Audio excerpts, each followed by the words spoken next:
Up that paper in the summer somewhere. I hear you. Shane, I know you enjoy coming and do these things, especially after a year in which you beat the Clemson Tigers, but to be back in the upstate again doing another one of these Gamecock Club events, how much do you enjoy this week and this month of Welcome Home Tour stops? Love being able to get out. There's nothing like Gamecock Nation and visiting with the fans, but you're right, especially coming here to Greenville in the upstate and hearing from the fans, particularly after that day in November, how much that meant to them, and just being able to talk to moms about sending their kids to preschool that Monday morning after the Clemson game, and she had the windows down, blaring sandstorm as she pulled up to preschool. I mean, it's stuff like that that makes college athletics great, and it's great to be here in Greenville and hear those stories. Coach, you went up to D.C. Yeah. and saw Dylan Thompson and the commander. Tell us a little bit about that trip. Yeah, I try and go somewhere every May. It's a little bit of a slower month for us because summer school hasn't started and the spring semester has ended. So I try and go somewhere and visit a couple, colleges along with an NFL team just to try and get better as a coach and pick people's brains. So I went up yesterday and spent half a day at James Madison University with Coach Chesney, their head coach, and then spent half a day in Northern Virginia at the Commanders facility. Grew up in that area. With the Commanders facility with Dan Quinn, their head coach, and then Dylan's integral part of what they're doing up there. So it was great to just be able to kind of pick their brain and talk about team and culture and football. So it was a really fun trip, really quick trip, and got a lot out of it. Jane, obviously the house settlement kind of keeps getting pushed back. There's roster limits and all that. With your roster limits, if they come down and say, hey, we've got this, are you guys good about where you think it's going to be? And could you have a couple of extra spots that maybe guys could come back? Yeah, if you take what our numbers were last year, what we were allowed, at this point we would be below that. So even if they said, okay, you can go back to what it was in 2024, we'll be fine because we're actually under that right now. We were very intentional and deliberate about the people that we added to our program this season, meaning walk-ons. We have a walk-on tryout, walk-ons that we recruited out of high school. We really had to be, sure about a guy before we promised him a roster spot because of that. So because of the revenue sharing and the roster limits that are coming. So whatever they say, we're in a good place. If they say we have to get down to 105 like they initially thought, we have a plan for that. And if they say you can be at 110, we have a plan for that. And if they say you can just go back to what you were in 2024, then we have a plan for that too. Do you kind of wish that this whole thing would just get over with after so much talking about it? Absolutely, because it's can't remember if I mentioned it to you guys the other night, but it's a challenge because there's a big difference between having 105 players on your team, particularly in preseason camp when you're trying to plan practices and what you do.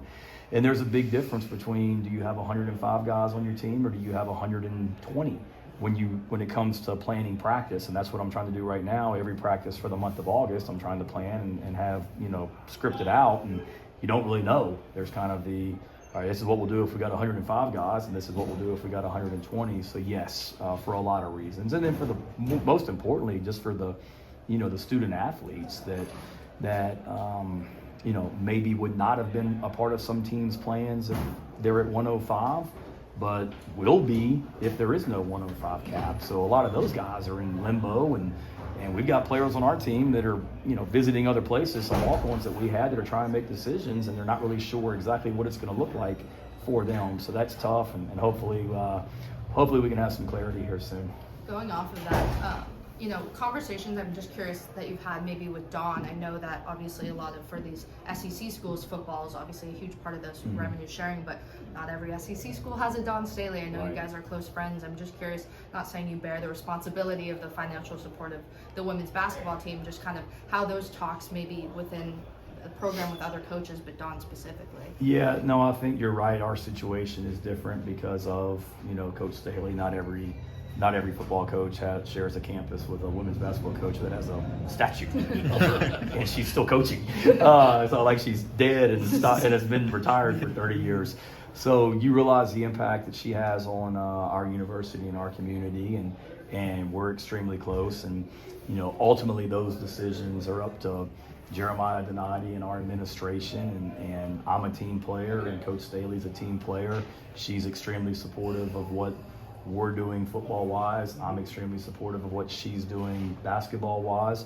We try and help each other in so many ways, and that's not going to change. And ultimately, what it looks like, she understands the revenue that football brings in, not just in South Carolina, but everywhere. She understands that, but she also wants to win championships too, and she's a competitive person also. So as far as having specific conversations, no, but I think she would say the same thing, and I'm saying the same thing, that we all want South Carolina to be great, every sport, whether it be women's basketball, men's basketball with Lamont, baseball with Coach Paneri, women's golf with Kaylin, you name it. The best thing is for all of us to be successful.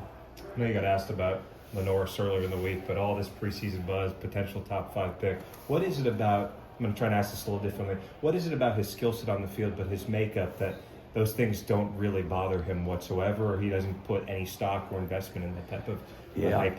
I think just the way he was raised and the kind of person he is, like nothing bothers him, and he's the same all the time, whether it be after we win a huge game or have a tough loss or practice or pre-game, post-game, whatever it is. He's the same person, and he's steady, and he's got a great family around him, and that's what I would say that just makes him different. It's just his character and his humility, that he is always striving to be better and doesn't let a lot of outside noise or external influences bother him. He is who he is, and doesn't let anything get to him.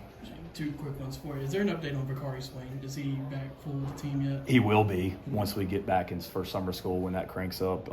The Tuesday after Memorial Day is when we start. Okay, and with Russell retaining a lawyer yesterday, is that just kind of the next step in the process? Yeah, that was nothing that we directed him to do. That was nothing that we set up for him. I saw it on social media like y'all did, and I said, okay, that's cool.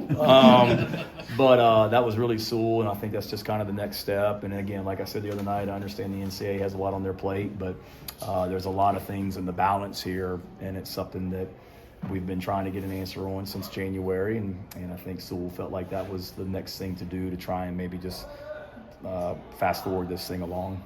I want to ask you about Cutter. What has impressed you the most about him in his first couple months on campus? A lot. He's a winner. You saw that in high school with Coach Lane, and the way that he plays in games. He's just a gamer, and you saw that with all the state championships they've been a part of during his time there. He's very much like Lenor, and nothing bothers him. I mean, we had a scrimmage at the beginning of spring, and we make the young quarterbacks live in scrimmages, meaning they can be tackled and hit. Whereas, we did that with Lenor, but this year, for example, Lenor had a different color jersey on, so we wouldn't hit him. But I think it's important for those young quarterbacks to learn the speed of the game and understand it's not 7-on-7. You can't sit back there and pat the ball. And I think a lot of freshman quarterbacks that are fresh out of high school would get in a situation like that, and it's a lot. And Cutter, he's out there during that scrimmage, smiling, laughing, just having the time of his life out there, knowing he's about to get hit by Dylan Stewart and all these people on defense if they get back there. But he's just a competitor, and you saw flashes of it. We do a lot of team competition, team building things in the off season, and we had a team wiffle ball competition, and his ability to pitch as a wiffle ball pitcher was elite, and hit. He's just a really good athlete and just a winner, and that's what stood out about him so far. All right, guys, one more question. Any thoughts on Nick Saban being the co-chair of the college football committee as the president? I saw that. I was reading some of that coming up here today on my phone, just some information about it. I don't know enough about it. I think if you're looking for anyone to spearhead change or be in a leadership position when it comes to college football going forward, he's the first person that would come to mind from my standpoint. I know a lot of people would say the same. So don't know enough about it, but all for it. Thank you, guys. Appreciate your time. Thank y'all.